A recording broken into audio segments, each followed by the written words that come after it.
मावळ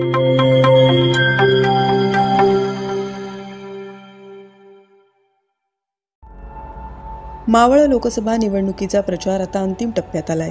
त्यामुळे कर्जत तालुक्यात शिवसेना शिंदे गटाकडून दिनांक 10 मे रोजी तातडीची बैठक शिवतीर्थ पोसरी इथे बोलावण्यात आली होती। या बैठकीला मोठ्या प्रमाणात पदाधिकारी आणि कार्यकर्ते उपस्थित होते। यावेळी युवा सेना कर्जत तालुका अधिकारी अमर मिसाळ यांनी पुन्हा आपल्या भाषणाची चुणूक दाखवली। देशात मोदी का हवेत ते विरोधकांना कानपिचक्या देण्यापर्यंत मिसाळ यांनी अत्यंत सोप्या भाषेत भाषण केलं। तर त्यांच्या भाषणाचं कौतुक खुद्द कर्जत खालापूरचे आमदार महेंद्र थोरवे यांनी केलंय। काम करणारे सर्व युवा सैनिक यांना सर्वांना नमस्कार करतो। मित्रांनो, आज या ठिकाणी आपण बघतोय प्रचाराची रणधुमाळी चालू आहे आणि रणधुमाळी चालू असताना आरोप प्रत्यारोप होत असतात। परंतु काल परवा मी सतत सोशल मीडियाच्या माध्यमातून बघतोय विरोधी जे लोक प्रचार करतात की आप्पा या ठिकाणी आले नाहीत, 10 वर्ष आप्पा आम्हाला दिसत नाहीत। परंतु मित्रांनो, या ठिकाणी मला जाहीरपणे सांगायला पाहिजे की या भारताच्या नकाशावरती तुंगी गाव कोणाला दिसत नव्हता। अनेक या ठिकाणी लोकप्रतिनिधी होऊन गेले, अनेक पदाधिकारी या ठिकाणी काम करत आहेत। मी विरोधकांची गोष्ट सांगतोय कारण त्यांना कधी तुंगी गाव दिसत नव्हतं, परंतु खासदार आप्पा आणि महेंद्र शेठ यांच्या माध्यमातून तुंगी गावाला मुख्य प्रवाहात आणण्याचं काम आज आपल्या महायुतीच्या माध्यमातून मित्रांनो झालेलं आहे। म्हणून माझ्या विरोधकांना सांगणं आहे की आपण मांजरासारखं अंध होऊन दूध पिऊ नये। आपल्या तालुक्यामध्ये असलेलं तुंगी गाव तुम्हाला दिसत नाही, परंतु मावळात राहून आपण तर दिसलेलं आहे। आणि म्हणून मित्रांनो, आपली सर्वांची जबाबदारी आहे की आपण भरघोस मतांनी निवडून देऊन आदरणीय पंतप्रधान नरेंद्र मोदी यांचा हात बळकट करायचा आहे। 400 पारमध्ये आपला खासदार हा जायलाच पाहिजे। आणि मित्रांनो, देशाच्या पंतप्रधानपदी मोदी का पाहिजे त्याचं कारण मित्रांनो तुम्हाला सांगतोय। काँग्रेस गव्हर्नमेंटच्या काळामध्ये जो भ्रष्टाचार होत होता त्याला आला घालण्याचं काम मोदींनी केलेलं आहे। मित्रांनो, सगळ्यांकडे मोबाईल आहे, तुम्ही कॅल्क्युलेट करू शकता।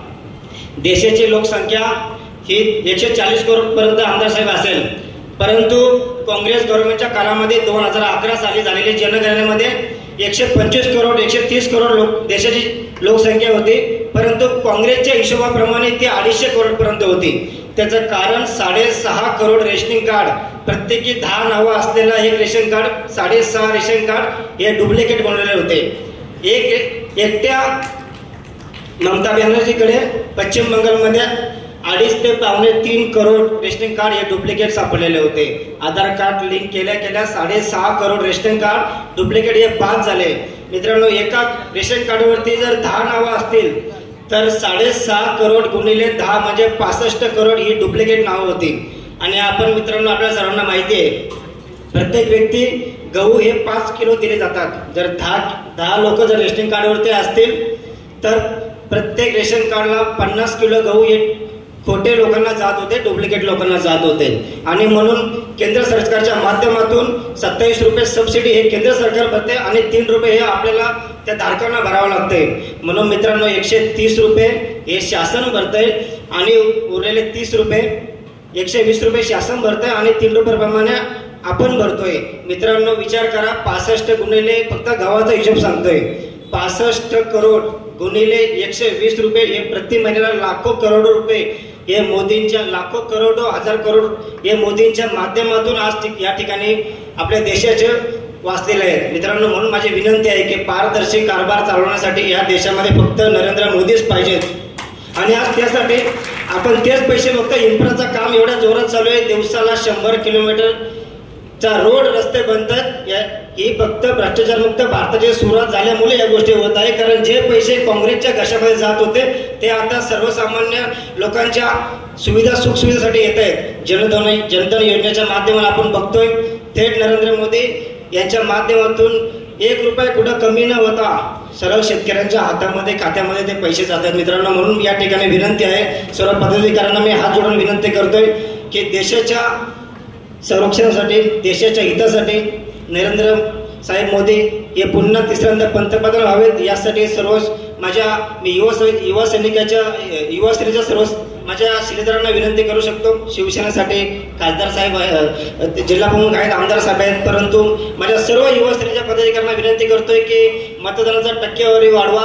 मतदानाची टक्केवारी वाढली तर विकासाचा गती सुद्धा आमदार साहेब वाढवतील एवढं मी आमदार साहेबांच्या वतीने आपल्याला सांगतो. आणि ज्या ज्या मान्यवरांनी या ठिकाणी आपलं मनोगत व्यक्त केलेलं आहे, खास करून माझा युवा सहकारी अमर मिसाळ आज अतिशय चांगल्या पद्धतीने दूरदृष्टी ठेवून त्याने विचार मांडले. मला फार समाधान वाटलं. एकदा जोरदार टाळ्या होऊन जाऊ द्या माझ्या अमरसाठी की मी एक विजन ठेवून या मतदारसंघामध्ये गेली 20 वर्ष काम करत आहे आणि एक कार्यकर्ता घडवण्याचं काम मी करत आहे. त्याच्यामध्ये अमर मिसाळ सुद्धा माझा एक जिवलग सहकारी आहे.